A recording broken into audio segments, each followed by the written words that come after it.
Good morning, wrestling fans, and welcome to PWR today, Friday morning, February the 4th, 2022. The man they call Meathead, Matthew Thomas, on a Friday.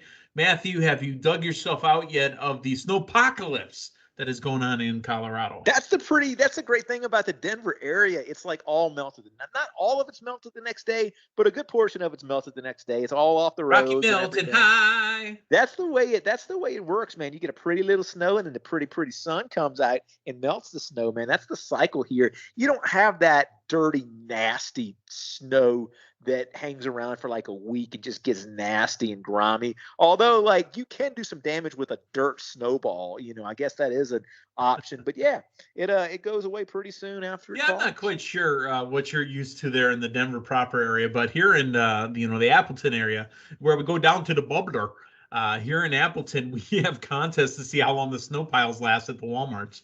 Yeah, well, and the thing of it is, too, like, if you just get tired of it, I mean, you can always boil yourself some water and just throw it on the snow. Okay.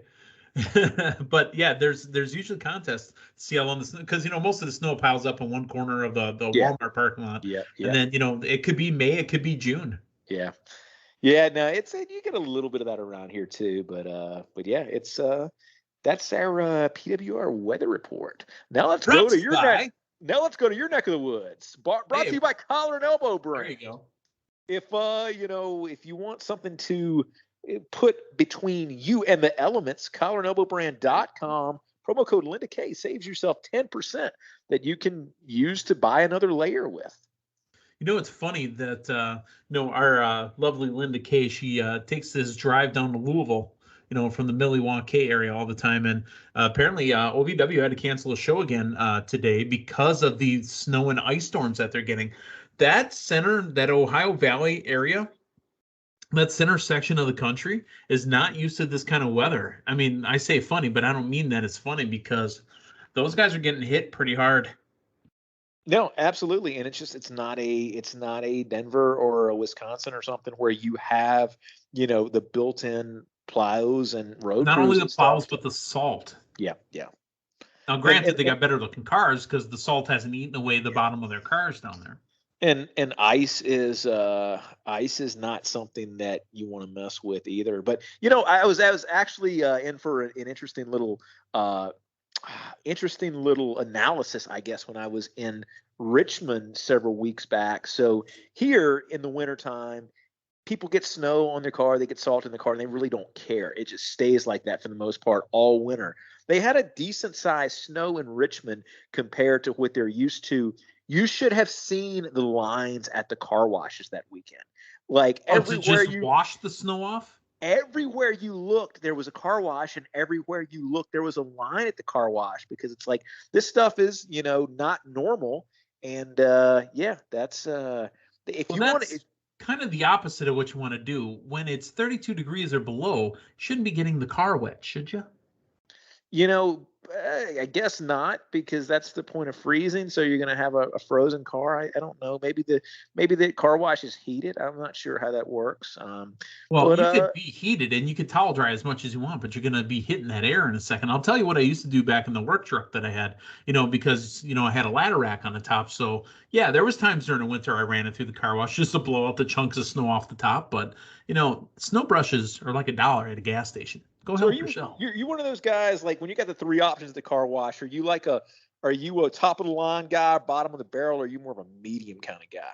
I'm all. So if I just need a rinse, which the car needs a rinse here in Appleton because it's covered in salt, I'll just go in for literally just to stand under the water with the car, right? Throw some soap on, whatever. During the summer, I'll get an underbody flush or something, and get that cleaned up and get a hot wax, but no, I'm all. So in other words, it's pretty much the same type of format that you take to your showering, right? Yeah, sometimes I have to, just do touch the essentials, maybe get the steam setting underneath the old undercarriage, and sometimes, I'm giving myself a hot wax. Putting that clear coat on there. Standing bidet, baby. All right, we've made it weird now. Let's move on to some wrestling news that doesn't make it weird. Matthew, there's a big name that is apparently headed towards the Elimination Chamber in Saudi Arabia. You want to take a shot? Elimination Chamber and or just Saudi Arabia, WWE and Saudi Arabia. Who do you expect to see there? I expect to see big names. If Undertaker wanted to wrestle, I bet you he would be there. But it's not Undertaker. Say if somebody, so it's not Undertaker. Well, who's next? Well, the next person is a person who had a great match at Crown Jewel against Bobby Lashley and had his baby son in his arms like an egg. It's Bill Goldberg. Who in the world does Bill Goldberg work with? That's the question. I don't know who he works with, but you know what? This match in Saudi Arabia pays big money to the company, and they pay for big names, and that's a big name that they can bring them. Yeah. Now, there was talk that another big name was supposed to be there as well, but since he's been quietly let go, Shane McMahon will not be traveling to Saudi Arabia. And here's the thing, man. That would have been, I think, the ideal match for both of those. A special attraction match. You're not necessarily having somebody work with anybody else on the card. Just kind of let them do their own thing. So, I mean, maybe you bring in another special attraction, but I'm not sure. It's not going to be Taker. I don't know. Do you do Edge and Goldberg? Edge and Goldberg? You got to build that. You don't just throw it together. It's happened before, right? Or has it? Edge and Goldberg? I don't think so. It wouldn't have happened during Goldberg's 03 run. Well, I guess, yeah, that'd have been early Edge. Huh. I don't think so. Interesting. Who do you give him to? Kevin Owens? No, I don't know. I feel like that's, and you would halt Omos's push right there in its tracks. I don't think. Or does Omos go over on Goldberg? That could be cool. But I don't know, man. I think Goldberg in Saudi Arabia is probably winning. Okay. Well, how about this? Let's talk about the Elimination Chamber and a new title match added to it as well. Right now, we've already got Lita and Becky Lynch, and they just added the Viking Raiders and the Usos for the SmackDown Tag Team Championships. I think they're thin in that tag division, man. I mean, it's not. This doesn't necessarily scream pay-per-view big-time match to me. Nothing. It's funny that. Yeah, nothing against either team, but yeah, basically what we've been conditioned in the tag team division. I don't think there is a tag team match in that division that really anybody's clamoring to see because of the way that division's been booked and the way that it's been. I'm sure. I assume we've gotten that match multiple times. Maybe I'm wrong, but yeah, it just really dawned on me. I mean, how thin that tag division is. It's funny that, here we're talking about, the Usos and the Viking Raiders being on pay-per-view and saying that it's probably not pay-per-view worthy. And just on Dynamite on Wednesday night, we had Punk and MJF, which was pay-per-view worthy, given away on free TV. Yeah. One's got just a plethora of matches they can put together, and one struggles. And hey, I mean, you can make the case that House of Black match against Pac and his buddy the other night was pay-per-view worthy as well too. I mean, like, yeah, and it's how you book things and how you position things, and overuse and oversaturation. 5 hours of weekly TV versus 3. Yeah. Well, there we are. We're going to have the Elimination Chamber. It'll be the Usos and the Viking Raiders. By the way, special start time on that. It is live Saturday, February 19th, 12 p.m. Eastern, 11 a.m. Central. Huh. So 10 well, that's when all the let's get this part clear. That's when all the special event matches happen. Yeah, no, right? You're right. But we had them on Thursdays a bunch of times. We had Crown Jewels and the greatest Royal Rumble ever. They were always on Thursdays. This one's going to be on a Saturday, and it'll be roughly the same time. Yeah, and hey, man, I like the feel of the Rumble on a Saturday. That was fun. I didn't like it. The Rumble should be on a Sunday in between the NFC, AFC championships and Super Bowl. Well, we shall see. We shall see what WWE decides to do in the future. Let's talk about what's coming up tonight on SmackDown. Ronda Rousey is coming to talk to Charlotte Flair. Yeah. It'll be interesting to see how this goes. I don't think the promo on Monday went great.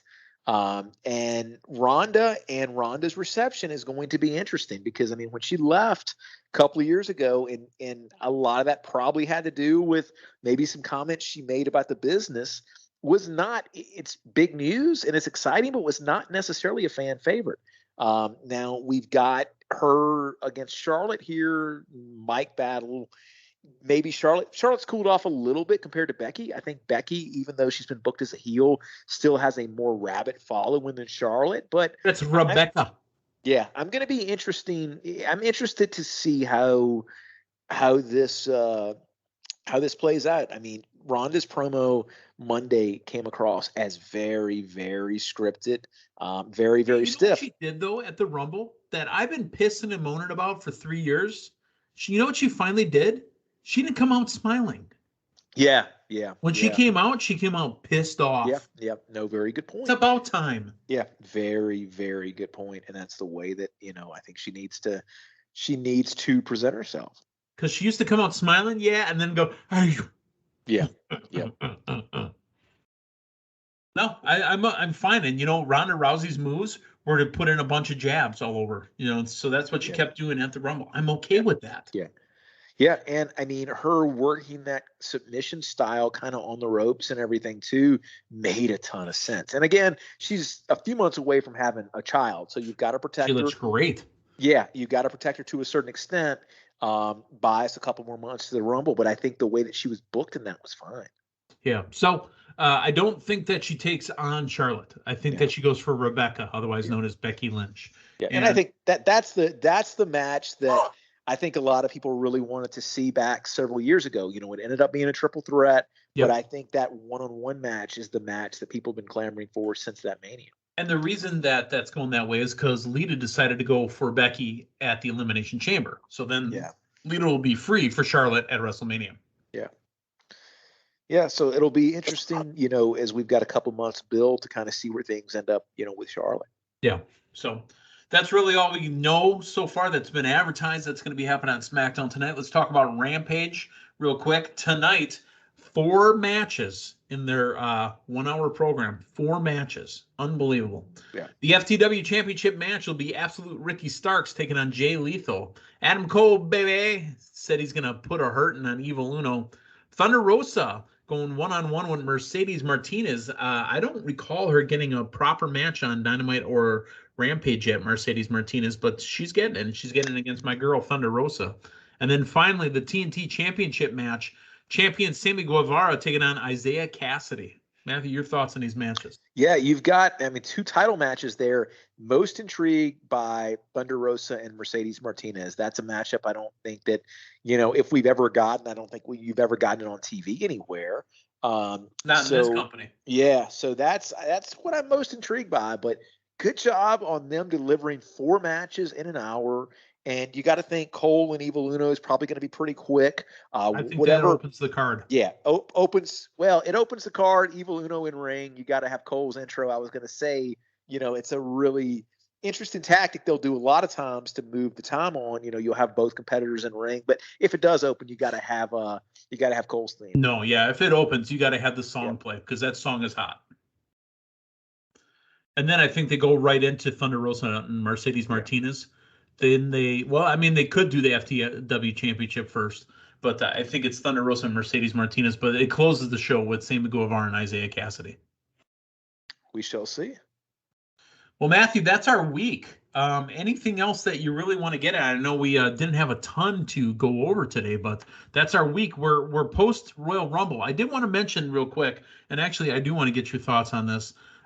Impact last night. We don't talk a ton about Impact, but Mickie James was in the Royal Rumble, and Impact Wrestling did show footage courtesy of World Wrestling Entertainment. Oh, wow. This seemed one-sided to me. That's cool that they get to mention it, but WWE didn't show Impact footage. Yeah. Impact showed all WWE footage. Yeah. No, and I think that's the nature of the relationship there. That's all you were really going to get from. It was nice, and it was something unseen before, at least in that company. I know we had Christian definitely popped up. protected. Yeah, Christian popped up in Impact back when they kind of did the little favor for having Flair at the Hall of Fame. But yeah, I mean, it was fun for what it was. She was definitely protected in the Rumble. She got to come out to her Impact Wrestling song, Hardcore Country. She got to wear her belt, protect her belt. She got to eliminate Michelle McCool, and then was eliminated. But who did she get eliminated by? Lita, right? Lita. Yeah, Lita eliminated her. But, she got to interact with some of the new WWE divas. What year is this? Some of the new WWE women wrestlers. And then she got to interact with some of the, the legends that were there, some of the old rivalries that she had. So I'd love to see more of it. I don't know how we're going to see more of it, but I'd love to see more of that. There needs to be a back and forth. There was a whisper out there on the interwebs amongst the IWC that said, did WWE purchase Anthem and purchase Impact Wrestling? And then is that how it got allowed? I don't think that's the case. I think they're still running their own thing. But well, hey, maybe somebody pops up over there and says, well, the name on the contract's McMahon. But it's Aloysius McMahon. And here comes his grandson. Well, again, Shane McMahon was quietly let go. Yep. It's not that quiet if it's on the internet, though. Yeah. We shall see.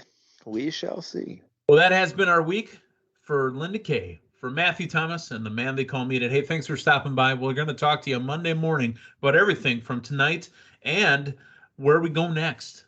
Do we get Goldberg? Do we get somebody else at the Elimination Chamber? Is there a women's Elimination Chamber? Who knows? Have a good night. Thanks for stopping by. So long, everyone.